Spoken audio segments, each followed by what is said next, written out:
দাঁড়িয়ে রয়েছে। অদ্ভুত ব্যাপার।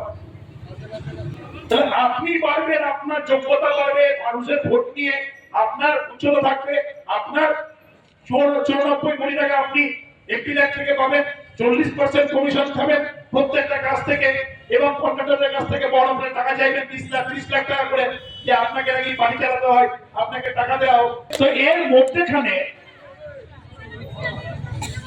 আমাদের ধরে বেড়ানোর উদ্দেশ্য কি, যে আমরা একটা পৌরসভা চালাচ্ছি, সেই পৌরসভা চালাতে গিয়ে আমরা বিভিন্ন ভাবে মানুষকে পরিষেবার মধ্যে আনার চেষ্টা করছি।